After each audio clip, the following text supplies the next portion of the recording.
On va commencer par le Mali, parce que c'est là qu'il se passe beaucoup de choses au Mali, et ma Barrier, tout est mouvant. Al-Qaïda est aux portes de Bamako, la capitale.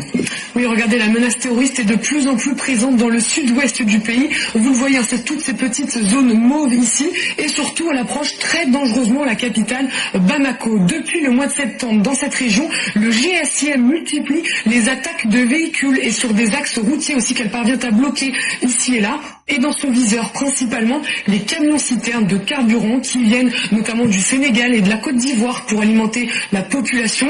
La junte malienne a même interdit la vente de carburant en ville pour tenter d'asséger le groupe djihadiste. Mais résultat de cette présence terroriste tout autour, Bamako et ses 3,2 millions d'habitants sont isolés.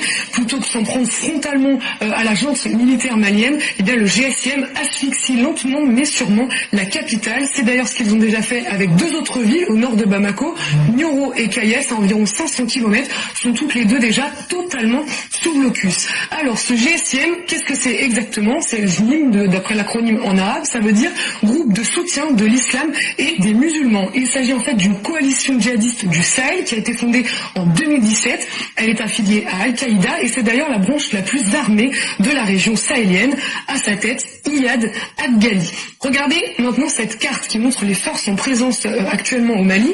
Le GSIM opère dans une grande partie du nord et du centre du Mali et donc désormais, on l'a vu, très localement dans le sud-ouest. Et pour survivre, ce groupe se finance et s'arme notamment en capturant des otages et en demandant des rançons. Ça veut dire, si on comprend bien, Emma, qu'effectivement cette menace terroriste, elle a progressé, beaucoup progressé depuis l'opération Serval. Hein. Effectivement, regardez cette autre carte, c'était en 2013. Quand l'armée française décide d'intervenir au Mali, le pays est en quelque sorte coupé en deux. Au nord, des groupes armés islamistes ont pris le contrôle de l'Azawad, une très grande région désertique et très peu peuplée, qui échappe alors à ce moment-là au contrôle, on peut dire ça comme ça, de Bamako. Et à ce moment-là, la mission de la France, c'est justement de repousser ces groupes armés islamistes pour préserver la capitale malienne. Ensuite, ces groupes ont donc bien été dispersés, fragmentés, mais depuis, on l'a vu, on arrive à cette carte. Ils ont fini finalement par essaimer vers le sud du pays, et ce malgré l'opération Barkhane qui a suivi après 2014, et sont donc désormais bien proches de faire tomber la capitale Bamako. Merci beaucoup Emma. Évidemment, tout cela n'est pas très réjouissant. J'ai regardé. Et donc pour tous ceux qui ont écouté, qui ont entendu ce qui a été dit dans le documentaire que vous avez écouté, ils ont même dit que actuellement les autorités du Mali interdisent la vente du carburant aux populations à l'intérieur de Bamako pour ne pas que les djihadistes puissent prospérer dans la capitale. Mais il faut dire la vérité, depuis le 17 septembre 2024, les djihadistes sont à l'intérieur de Bamako. Non seulement Bamako est encerclé, mais depuis le 17 septembre 2024, souvenez-vous, c'est le jour où ils ont attaqué l'aéroport Seynou. Comment ils peuvent attaquer l'aéroport s'ils ne sont pas à l'intérieur et s'ils n'ont pas un plan pour se protéger à l'intérieur? Et donc, non seulement ils ont encerclé, c'est ce que les gens peuvent voir aujourd'hui, mais depuis pratiquement 6 mois, nous avions averti sur ces facteurs-là. Et donc, ce n'est une surprise pour personne. Et donc, c'est dans cette atmosphère que l'Union africaine, en tout cas hier, a demandé le soutien de la communauté internationale pour assister le Mali, mais aussi tous les États du Sahel. La position de l'Union africaine est une position bonne. Mais est-ce que ce sont les Maliens qui ont dit qu'eux, ils ont besoin d'aide? Est-ce qu'on peut aider quelqu'un qui n'a pas demandé l'aide de quelqu'un? Voilà toute la question.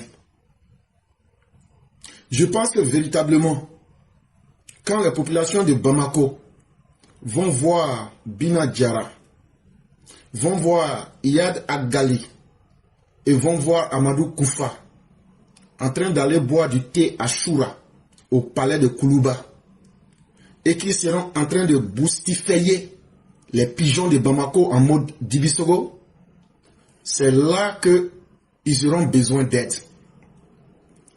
En fait, pour tout esprit qui est humain, ce qui arrive à Bamako va vous choquer et vous allez vous dire, vraiment, ils ont besoin d'aide. Mais actuellement, je peux vous dire qu'ils n'ont pas besoin d'aide. Parce que quelqu'un qui a besoin d'aide, il y a le comportement qui va avec, Et surtout, la personne prendra le temps de savoir qu'elle est en danger et elle va demander de l'aide. Donc, tant que les gens à Bamako estiment qu'ils ne sont pas en danger, ce n'est pas à nous et au monde entier de s'inquiéter pour eux. Nous ne pouvons prier Dieu et souhaiter que la belle vie qu'ils sont en train de mener actuellement là, Dieu n'a qu'à continuer à augmenter cela. Dieu n'a qu'à continuer ce qui se passe au Mali actuellement. Et comme ça, le peuple ingrat qu'ils sont, le peuple sans conscience qu'ils sont, ils auront le temps de goûter aux fruits de leur ingratitude. Le jour maintenant, ils vont demander de l'aide. Le jour qu'ils sentiront qu'ils ont vraiment besoin d'aide. Ce jour-là, personne ne va leur dire ce qu'il faut faire. Eux-mêmes là, les 5 brigands qui sont en train de les gérer là, et qui pensaient qu'en chassant les forces internationales, ça va leur permettre de se maintenir au pouvoir et puis de transformer le Mali en zone de non-droit pour que leur banditisme puisse prospérer là. Le jour qu'ils auront vraiment besoin d'aide là, ils vont prendre un papier, ils vont démissionner.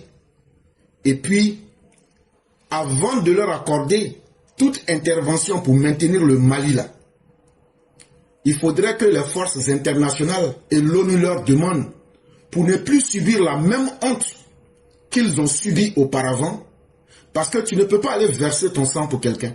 Tu ne peux pas mettre en danger tes populations. Tu ne peux pas mettre des milliards en jeu et un matin, on vient t'accuser d'être terroriste. On vient t'accuser et on te chasse comme un malpropre. Pour ne plus subir les mêmes hontes et les mêmes humiliations, il faut que le Mali soit mis sous tutelle internationale. Ce n'est pas la première fois, ça ne sera pas la dernière fois, pour que ce pays se retrouve. Parce qu'il y a une faillite des intellectuels au Mali. Il y a une défaillance des hommes politiques au Mali. Il y a une défaillance des militaires au Mali. Donc ça veut dire que c'est tout le système même qui est aplati. Et donc dans ce cas, dans un pays où il n'y a plus des intellectuels, où il n'y a plus de forces politiques qui peuvent agir correctement, où les militaires eux-mêmes ne sont pas capables de protéger le pays, c'est qu'il n'y a pas de pays. Dans un tel contexte, s'ils ont vraiment besoin d'aide, il faudrait donc qu'ils puissent mettre le Mali sous tutelle internationale, de sorte que quand les forces internationales vont venir, elles vont mettre un système de maintien du Mali, un système de sécurité, un plan de gestion du Mali pour que ce pays-là puisse sortir véritablement de cette zone rouge. Parce que les Maliens, ce qui leur arrive aujourd'hui, c'est une chose qui est bien méritée. C'est, je dirais, la même malédiction qu'a connu le soi-disant peuple promis. Voilà des gens qui devraient faire une distance de 623 km. Quitter l'Égypte pour aller à Canaan. Canaan, là, c'est ça qu'ils appellent la terre promise. Une distance de 623 km, ils n'ont jamais pu parcourir ça en 40 ans. Si tu prends 623, tu divises par 40 ans, tu vas trouver la distance parcourue en un an. Ça donne 15,575 mètres en un an. Si tu veux obtenir la distance parcourue en un mois, tu divises 15,575 km fois 30, ça te donne 1 km 29 mètres. C'est ce qu'il parcourait chaque mois. Et si tu veux trouver ça en jour, ça va te donner 43 mètres par jour. Et quand un peuple est maudit là, imaginez des gens, Dieu vous donne un prophète pour vous sauver. On dit voilà où vous devrez aller pour avoir votre bonheur. Mais chaque jour, vous vous arrangez à parcourir 43 mètres. 43 mètres. C'est ça qui a fait qu'en 40 ans, là, ils n'ont jamais pu atteindre la terre promise. Et Dieu leur a dit, vous là, vous allez être un peuple maudit à jamais sur la terre. Et vous n'allez jamais avoir un pays. Et vous n'allez jamais avoir la paix. Et c'est dans le même comportement que les Maliens sont. Ils se comportent comme un peuple maudit. Eux-mêmes là, ceux qui les aident là, c'est ça. Ce sont ces personnes-là qu'ils prennent comme leurs premiers ennemis. Et quand c'est comme ça là, ceux qui t'aident là, quand tu les prends comme ennemis là, Dieu même augmente tes malheurs. Et donc, quelqu'un qui ne connaît pas son bonheur là, ce n'est pas à nous de prier pour eux, mais c'est leur malédiction qui va leur donner des leçons. Parce que pour faire 43 mètres en une journée, ça prouve que la volonté n'y est pas. Ça prouve que la compréhension n'y est pas. Et surtout, on va se demander si ces peuples-là voyageaient sur le dos des tortues. Parce que moi, ma grand-mère qui est en fauteuil roulant au village là, elle peut faire mieux que 43 mètres en une journée. C'est simplement le fruit de la malédiction. Et quand tu es frappé par la malédiction, comme ce qui arrive au Mali aujourd'hui là, tu ne peux que être dans un engrenage de malheurs qui vont te faire comprendre que dans la vie là, quand tu combats ceux qui t'offrent le bonheur là, ce qui te reste c'est ton malheur qui sera dans ta main.